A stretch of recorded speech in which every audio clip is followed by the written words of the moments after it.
Stories, Fables, Ghostly Tales.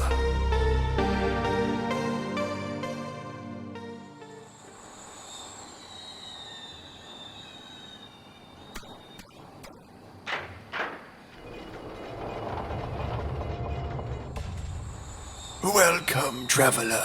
It's good to see you. Come, by the fire, quick. Lest you catch your death. Ah, yes. You're here to see the tale-teller. Good. Well, it would be if he was here.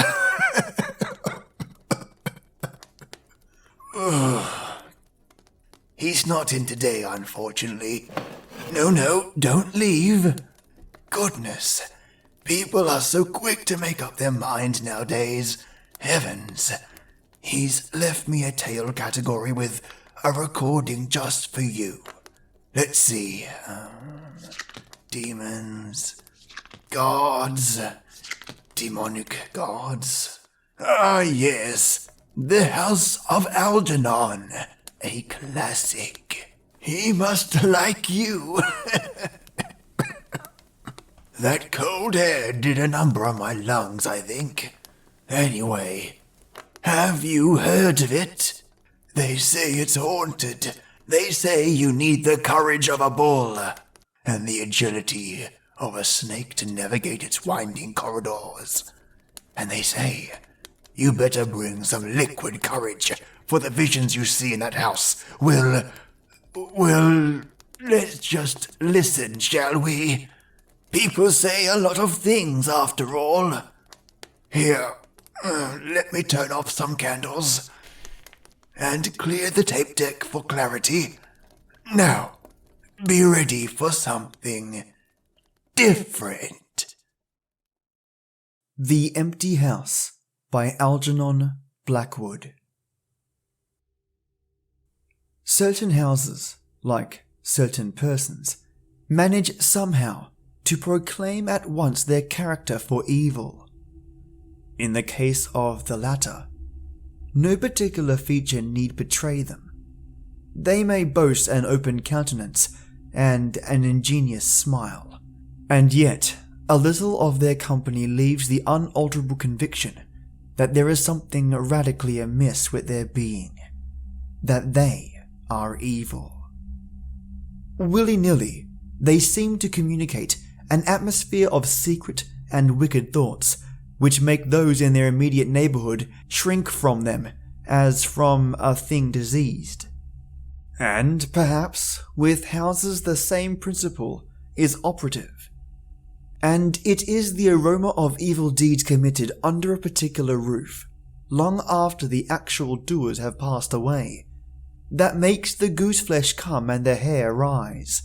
Something of the original passion of the evildoer and of the horror felt by his victim enters the heart of the innocent watcher, and he becomes suddenly conscious of tingling nerves, creeping skin, and chilling of the blood. He is terror-stricken without apparent cause.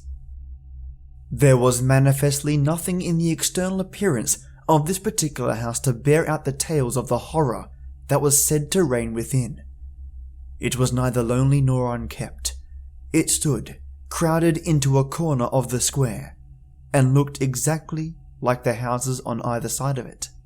It had the same number of windows as its neighbours, the same balcony overlooking the gardens, the same white steps leading up to the heavy black front door, and, in the rear, there was the same narrow strip of green, with neat box borders running up to the wall that divided it from the backs of the adjoining houses. Apparently, too, the number of chimney pots on the roof was the same. The breadth and angle of the eaves, and even the height of the dirty area railings. And yet, this house in the square, that seemed precisely similar to its 50 ugly neighbours, was as a matter of fact entirely different. Horribly different. Wherein lay this marked, invisible difference is impossible to say. It cannot be ascribed wholly to the imagination, because persons who had spent some time in the house, knowing nothing of the facts, had declared positively that certain rooms were so disagreeable they would rather die than enter them again, and that the atmosphere of the whole house produced in them symptoms of a genuine terror, while the series of innocent tenants who had tried to live in it and been forced to decamp at the shortest possible notice was indeed little less than a scandal in the town. When Shorthouse arrived to pay a weekend visit to his Aunt Julia in her little house on the seafront at the other end of the town, he found her charged to the brim with mystery and excitement. He had only received her telegram that morning, and he had come anticipating boredom. But the moment he touched her hand and kissed her apple-skin wrinkled cheek, he caught the first wave of her electrical condition. The impression deepened when he learned there were to be no other visitors, and that he had been telegraphed for with a very special object. Something was in the wind, and the something would doubtless bear fruit, for this elderly spinster aunt with a mania for physical research had brains as well as willpower, and by hook or by crook, she usually managed to accomplish her ends. The revelation was made soon after tea, when she sidled close up to him as they paced slowly along the seafront in the dusk. "I've got the keys," she announced in a delighted yet half-awesome voice. "Got them till Monday." "The keys of the bathing machine, or?" he asked innocently, looking from the sea to the town. Nothing brought her so quickly to the point as feigning stupidity. "Neither," she whispered. "I've got the keys of the haunted house in the square, and I'm going there tonight." Shorthouse was conscious of the slightest possible tremor down his back. He dropped his teasing tone. Something in her voice and manner thrilled him. She was in earnest. "But you can't go alone," he began. "That's why I wired for you," she said with decision. He turned to look at her. The ugly lined, enigmatical face was alive with excitement. There was the glow of genuine enthusiasm round it like a halo. The eyes shone. He caught another wave of her excitement, and a second tremor, more marked than the first, accompanied it. "Thanks, Aunt Julia," he said politely. "Thanks awfully." "I should not dare to go quite alone," she went on, raising her voice. "But with you I should enjoy it immensely. You're afraid of nothing, I know." "Thanks so much," he said again. Is anything likely to happen?" "A great deal has happened," she whispered, "though it's been most cleverly hushed up. 3 tenants have come and gone in the last few months, and the house is said to be empty for good now." In spite of himself, Shorthouse became interested. His aunt was so very much in earnest. "The house is very old indeed," she went on, "and the story, an unpleasant one, dates a long way back. It has to do with a murder committed by a jealous stableman, who had some affair with a servant in the house. One night he managed to secret himself in the cellar, and when everyone was asleep, he crept upstairs to the servants' quarters, chased the girl down to the next landing, and before anyone could come to the rescue, threw her body over the banisters into the hall below. And the stableman was caught, I believe, and hanged for murder. But it all happened a century ago, and I have not been able to get more details of the story." Shorthouse now felt his interest thoroughly aroused, but though he was not particularly nervous for himself, he hesitated a little on his aunt's account. "On one condition," he said at length. "Nothing will prevent my going," she said firmly. "But I may as well hear your condition." "That you guarantee your power of self-control if anything really horrible happens. I mean, that you are sure you won't get too frightened." "Jim!" she said scornfully. I am not young, I know, but nor are my nerves. But with you I should be afraid of nothing in the world.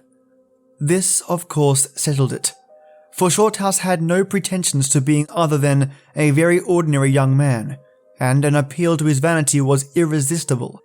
He agreed to go. Instinctively, by a sort of subconscious preparation, he kept himself and his forces well in hand the whole evening, compelling an accumulative reserve of control by that nameless inward process of gradually putting all the emotions away and turning the key upon them. A process difficult to describe, but wonderfully effective, as all men who have lived through severe trials of the inner man well understand. Later, it stood him in good stead, but it was not until 10:30, when they stood in the hall, well in the glare of friendly lamps and still surrounded by comforting human influences, that he had to make the first call upon this store of collected strength. For once the door was closed, and he saw the deserted silent street stretching away white in the moonlight before them, it came to him clearly that the real test that night would be in dealing with two fears instead of one. He would have to carry his aunt's fear as well as his own, and as he glanced down at her sphinx-like countenance and realized that it might assume no pleasant aspect in a rush of real terror, he felt satisfied with only one thing in the whole adventure: that he had the confidence in his own will and power to stand against any shock that might come. Slowly, they walked along the empty street of the town.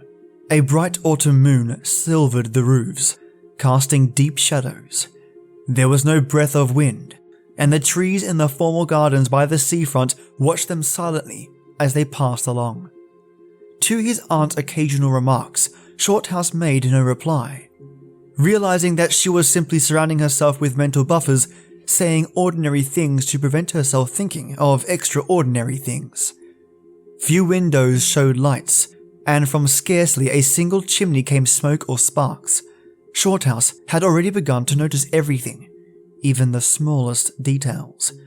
Presently, they stopped at the street corner and looked up at the name on the side of the house, full in the moonlight, and with one accord but without remark, turned into the square and crossed over to the side of it that lay in shadow. The number of the house is 13, whispered a voice at his side, and neither of them made the obvious reference, but passed across the broad sheet of moonlight and began to march up the pavement in silence. It was about halfway up the square that Shorthouse felt an arm slip quietly but significantly into his own, and knew then that their adventure had begun in earnest, and that his companion was already yielding imperceptibly to the influences against them. She needed support. A few minutes later, they stopped before a tall, narrow house that rose before them into the night, ugly in shape and painted a dingy white. Shutterless windows without blinds stared down upon them, shining here and there in the moonlight. There were weather streaks in the wall and cracks in the paint, and the balcony bulged out from the first floor a little unnaturally.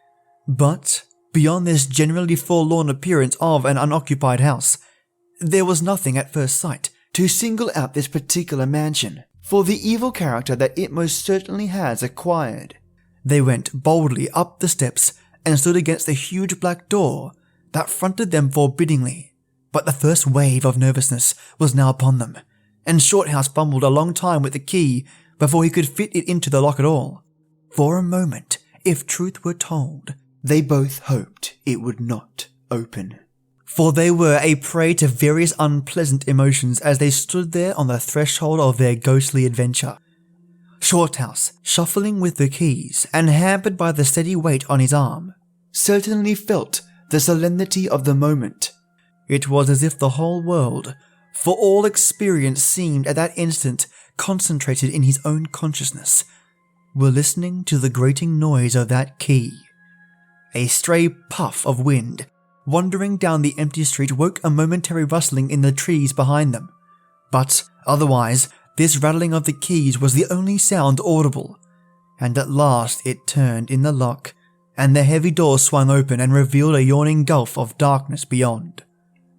With a last glance at the moonlit square, they passed quickly in, and the door slammed behind them, with a roar that echoed prodigiously through empty halls and passages. But instantly, with the echoes, another sound made itself heard, and Aunt Julia leaned suddenly so heavily upon him that he had to take a step backwards to save himself from falling. A man had coughed close beside them, so close that it seemed they must have been actually by his side in the darkness.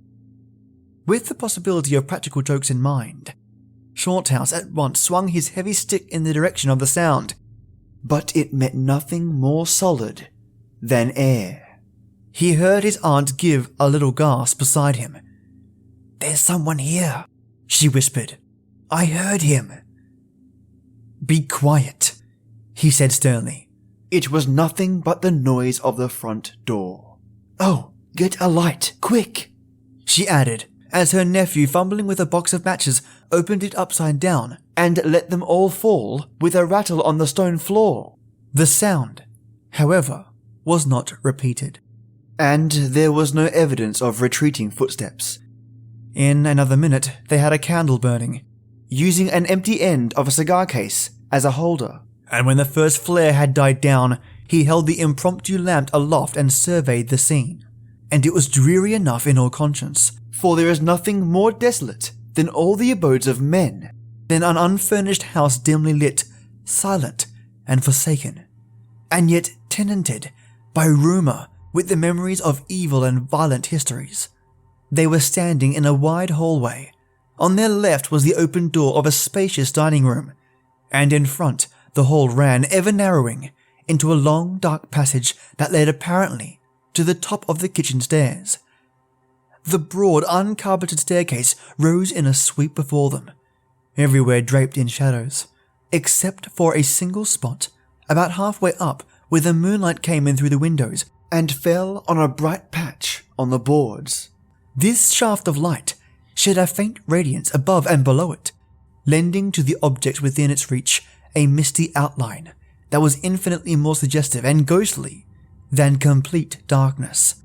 Filtered moonlight always seems to paint faces on the surrounding gloom, and as Shorthouse peered up into the well of darkness and thought of the countless empty rooms and passages in the upper part of the old house, he caught himself longing again for the safety of the moonlit square, or the cosy, bright drawing room they had left an hour before.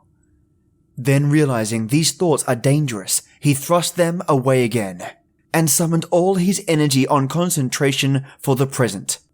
"Aunt Julia," he said aloud, severely, "we must now go through the house from top to bottom and make a thorough search." The echoes of his voice died away slowly, all over the building, and in the intense silence that followed, he turned to look at her.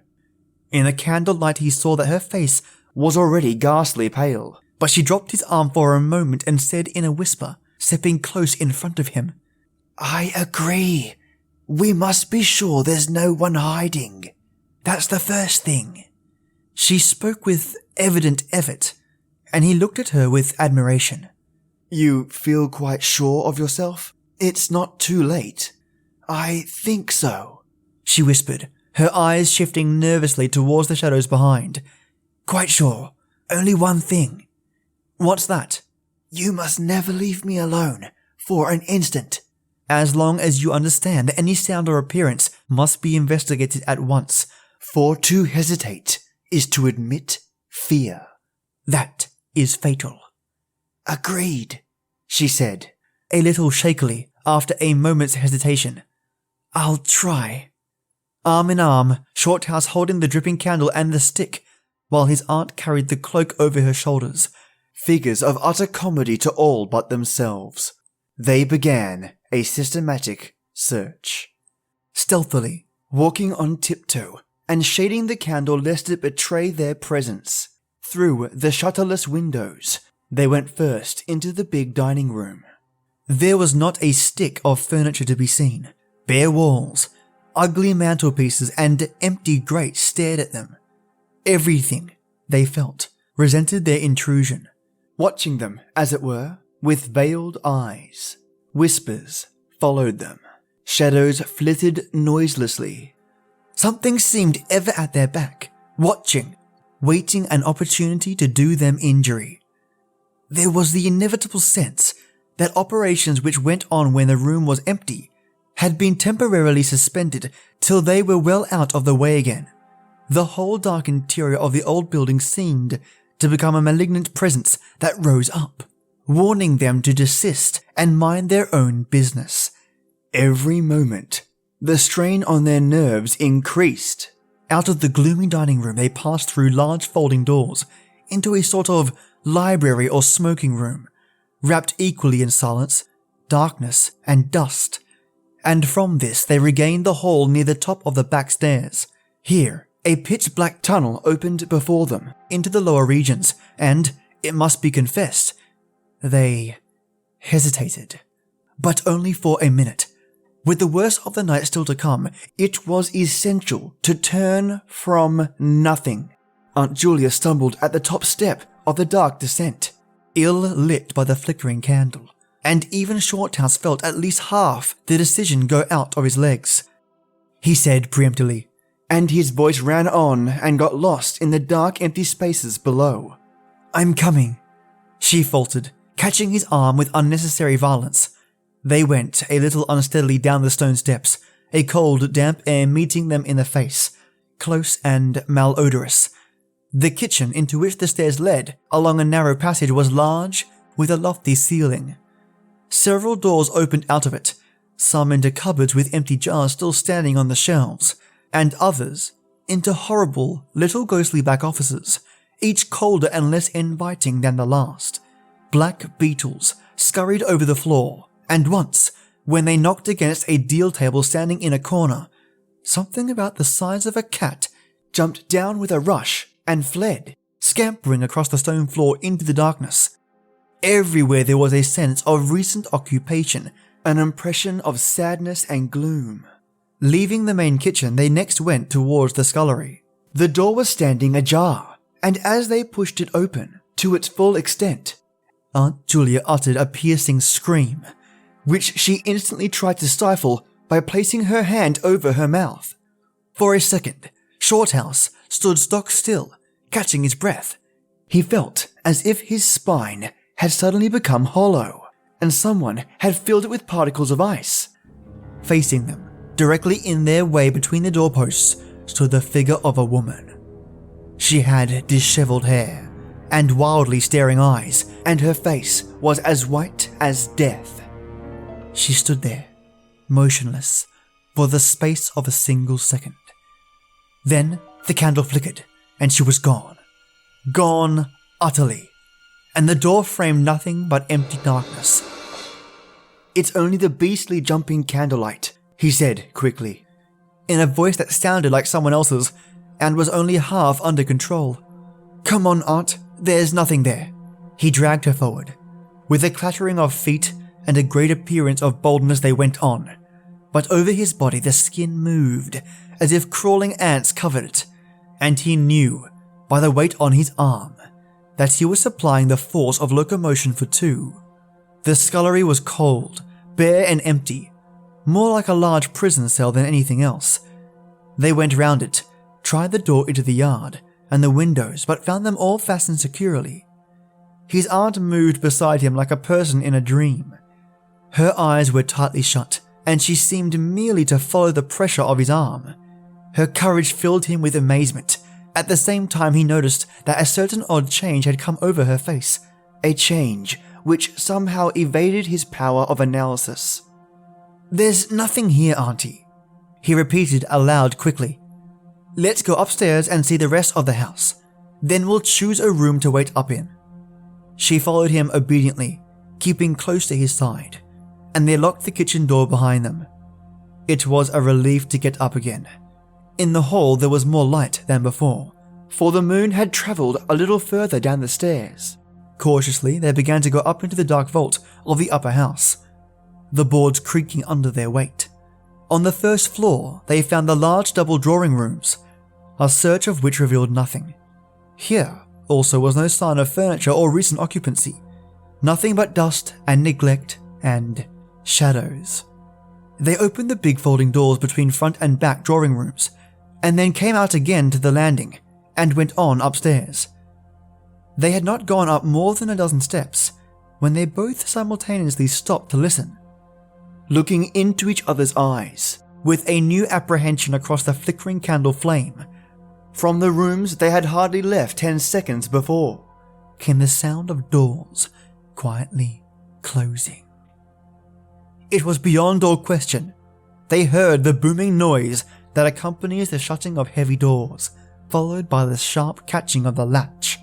"We must go back and see," said Shorthouse briefly, in a low tone, and turning to go downstairs again. Somehow she managed to drag after him, her feet catching in her dress, her face livid. When they entered the front drawing room, it was plain that the folding doors had been closed half a minute before. Without hesitation, Shorthouse opened them.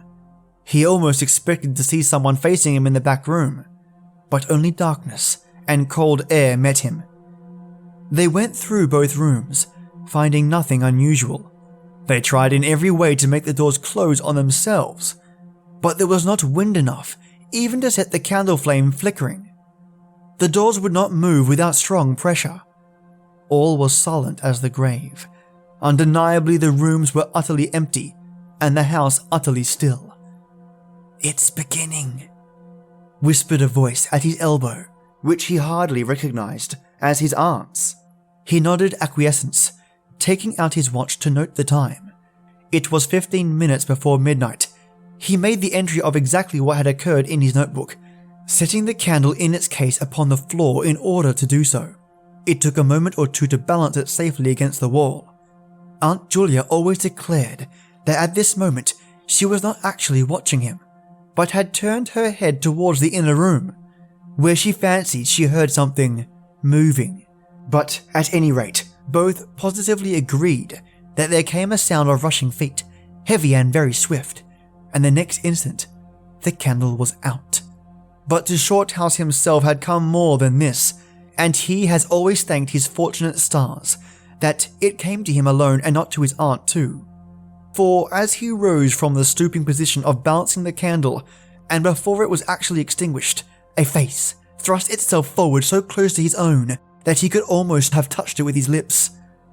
It was a face working with passion, a man's face, dark with thick features and angry, savage eyes. It belonged to a common man, and it was evil in its ordinary, normal expression, no doubt. But as he saw it, alive with intense, aggressive emotion, it was a malignant and terrible human countenance. There was no movement of the air, nothing but the sound of rushing feet, stockinged or muffled feet, the apparition of the face, and the almost simultaneous extinguishing of the candle. In spite of himself, Shorthouse uttered a little cry, nearly losing his balance as his aunt clung to him with her whole weight in one moment of real uncontrollable terror. She made no sound, but simply seized him bodily.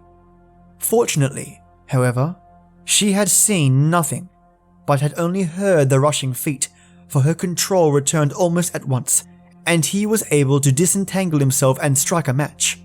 The shadows ran away on all sides before the glare, and his aunt stooped down and groped for the cigar case with the precious candle. Then they discovered that the candle had not been blown out at all. It had been crushed out. The wick was pressed down into the wax, which was flattened, as if by some smooth, heavy instrument. How his companion so quickly overcame her terror, Shorthouse never properly understood. But his admiration for her self-control increased tenfold, and at that same time served to feed his own dying flame, for which he was undeniably grateful. Equally inexplicable to him was the evidence of physical force they had just witnessed.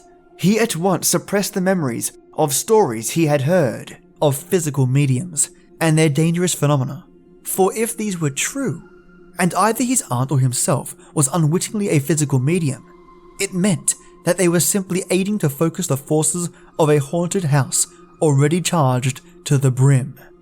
It was like walking with unprotected lamps amongst uncovered stores of gunpowder. So, With as little reflection as possible, he simply relit the candle and went up the next floor. The arm in his trembled, it is true, and his own tread was often uncertain. But they went on with thoroughness, and after a search revealing nothing, they climbed the last flight of stairs to the top floor of all. Here, they found a perfect nest of small servants' rooms with broken pieces of furniture, dirty cane-bottomed chairs, chests of drawers, cracked mirrors, and decrepit bedsteads. The room had low sloping ceilings, already hung here and there with cobwebs, small windows, and badly plastered walls, a depressing and dismal region which they were glad to leave behind. It was on the stroke of midnight when they entered a small room on the 3rd floor, close to the top of the stairs, and arranged to make themselves comfortable for the remainder of their adventure. It was absolutely bare. It was said to be the room then used as a clothes closet, into which the infuriated groom had chased his victim and finally caught her. Outside, across the narrow landing, began the stairs leading up to the floor above, and the servants' quarters where they had just searched. In spite of the chillness of the night, there was something in the air of this room that cried for an open window. But there was more than this. Shorthouse could only describe it by saying that he felt less master of himself here than in any other part of the house. There was something that acted directly on the nerves, tiring the resolution and feebling the will. He was conscious of this result before he'd been in the room 5 minutes, and it was in the short time they stayed there that he suffered the wholesale depletion of his vital forces, which was, for himself, the chief horror of the whole experience. They put the candle on the floor of the cupboard, leaving the door a few inches ajar, so there was no glare to confuse the eyes and no shadow to shift about on walls and ceilings. Then they spread the cloak on the floor and sat down to wait, with their backs against the wall. Shorthouse was within 2 feet of the door onto the landing. His position commanded a good view of the main staircase leading down into the darkness, and also of the beginning of the servant stairs going to the floor above. The heavy stick lay beside him within easy reach. The moon was now high above the house. Through the open window they could see the comforting stars like friendly eyes watching in the sky. One by one, the clocks of the town struck midnight, and when the sounds died away, the deep silence of a windless night fell again over everything. Far away and lugubrious, filled the air with hollow murmurs. Inside the house, the silence became awful.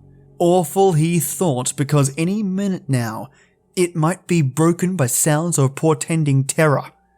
The strain of waiting told more and more severely on the nerves.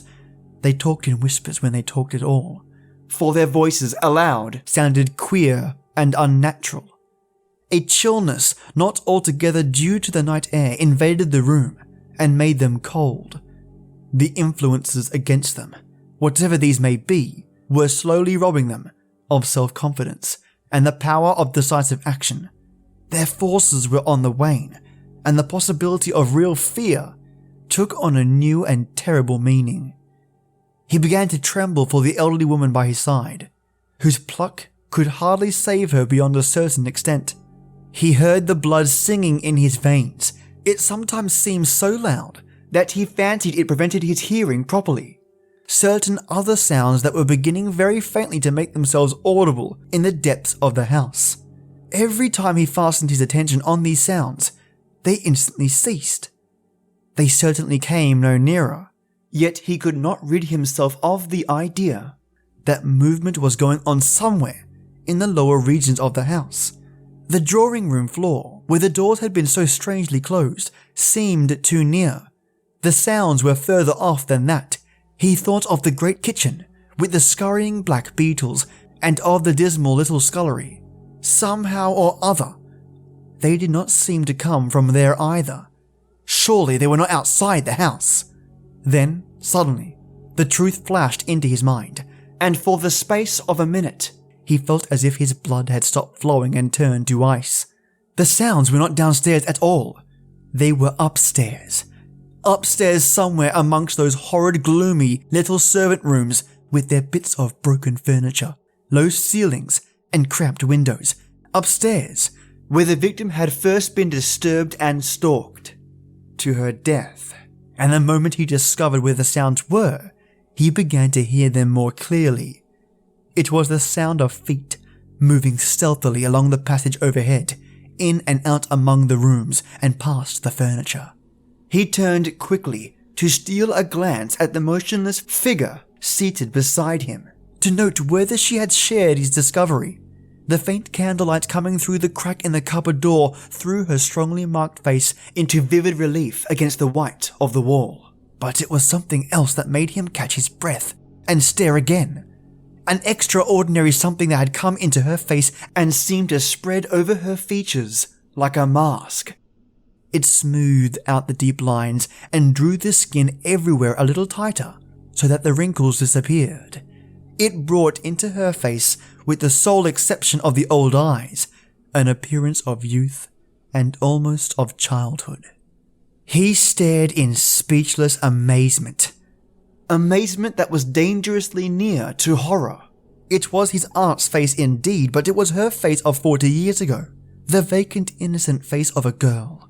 He had heard stories of that strange effect of terror, which could wipe a human countenance clean of other emotions, obliterating all previous expressions, but he had never realized that it could be literally true or could mean anything so simply horrible as what he now saw. For the dreadful signature of overmastering fear was written plainly in the utter vacancy of the girlish face beside him, and when, feeling his intense gaze, she turned to look at him, he instinctively closed his eyes tightly to shut out the sight. Yet, when he turned a minute later, his feelings well in hand, he saw, to his intense relief, another expression. His aunt was smiling. And though the face was deathly white, the awful veil had lifted and the normal look was returning. Anything wrong? Was all he could think of to say at that moment. And the answer was eloquent coming from such a woman. "I feel cold and a little frightened," she whispered. He offered to close the window, but she seized hold of him and begged him not to leave her side even for an instant. "It's upstairs, I know," she whispered with an odd half laugh, "but I can't possibly go up." But Shorthouse thought otherwise, knowing that in action lay their best hope of self-control. He took the brandy flask and poured out a glass of neat spirit, stiff enough to help anybody over anything. She swallowed it with a little shiver. His only idea now was to get out of the house before her collapse became inevitable. But this could not safely be done by turning tail and running from the enemy. Inaction was no longer possible. Every minute he was growing less master of himself and desperate. Aggressive measures were imperative without further delay. Moreover, the action must be taken towards the enemy, not away from it. The climax, if necessary and unavoidable, would have to be faced boldly. He could do it now, but in 10 minutes, he might not have the force left to act for himself, much less for both. Upstairs, the sounds were meanwhile becoming louder and closer, accompanied by occasional creaking of the boards. Someone was moving stealthily about, stumbling every now and then awkwardly against the furniture. Waiting a few moments to allow the tremendous dose of spirits to produce its effect, and knowing this would last but a short time under the circumstances, Shorthouse then quietly got on his feet, saying in a determined voice, "Now, Aunt Julia, we'll go upstairs and find out what all this noise is about. You must come too, it's what we agreed." He picked up his stick and went to the cupboard for the candle. A limp form rose shakily beside him, breathing hard, and he heard a voice say very faintly something about being ready to come. The woman's courage amazed him. It was so much greater than his own, and, as they advanced, holding aloft the dripping candle, some subtle force exhaled from this trembling, white old-faced woman at his side that was the true source of his inspiration. It held something really great that shamed him and gave him the support without which he would have proved far less equal to the occasion. They crossed the dark landing. avoiding with their eyes the deep black space over the banisters. Then they began to mount the narrow staircase to meet the sound which, minute by minute, grew louder and nearer. About halfway up the stairs, Aunt Julia stumbled, and Shorthouse turned to catch her by the arm. And just at that moment, there came a terrific crash in the servants' corridor overhead. It was instantly followed by a shrill, agonized scream that was a cry of terror and a cry for help melted into one. Before they could move aside or go down a single step, someone came rushing along the passage overhead, blundering horribly, racing madly at full speed 3 steps at a time, down the very staircase where they stood. The steps were light and uncertain, but close behind them sounded the heavier tread of another person. And the staircase seemed to shake. Shorthouse and his companion just had time to flatten themselves against the wall when the jumble of flying steps was upon them, and 2 persons, with the slightest possible interval between them, dashed past at full speed. It was a perfect whirlwind of sound breaking in on the midnight silence of the empty building. The 2 runners, pursuer and pursued, had passed clean through them where they stood, and already with a thud, the boards below had received first one, then the other. Yet they had seen absolutely nothing. Not a hand or arm or face or even a shred of flying clothing. There came a second's pause. Then the first one, the lighter of the 2, obviously the pursued one, ran with uncertain footsteps into the little room which Shorthouse and his aunt had just left. The heavier one followed. There was a sound of scuffling, gasping, and smothered screaming, and then out onto the landing came the step of a single person treading weightily. A dead silence followed for the space of half a minute, and then was heard a rushing sound through the air. It was followed by a dull, crashing thud in the depths of the house below, on the stone floor of the hall. Utter silence reigned after. Nothing moved. The flame of the candle was steady. It had been steady the whole time, and the air had been undisturbed by any movement whatsoever. Palsied with terror, Aunt Julia, without waiting for her companion, began fumbling her way downstairs. She was crying gently to herself, and when Shorthouse put his arm around her and half carried her, he felt that she was trembling like a leaf.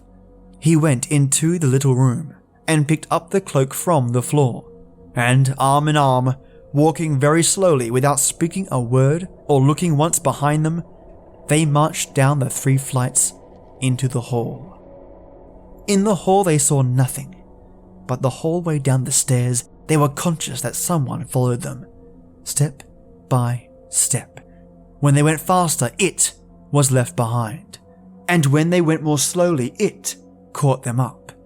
But never once did they look behind to see, and at each turning of the staircase, they lowered their eyes for fear of the following horror they might see upon the stairs above.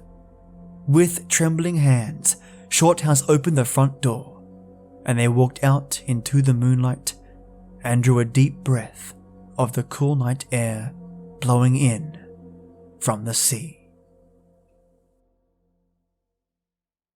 Goodness! This is what he reads to you? I mean, I knew this was a classic, but I'd never heard it myself.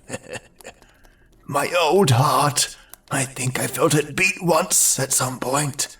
I hope you all enjoyed today's story, and rest assured, your tale teller will be back tomorrow, and as fresh as he can possibly be. He said something about some original stories just for you, and that he can't wait to share them. And I've been your temporary host, Old Jenkins. And maybe one day I'll see you again. But for now, I'm off to make some crimson tail tea. And as always, till another time. I mean next time. Shit, he's going to be pissed. Maybe I can fix this in post. Toodaloo.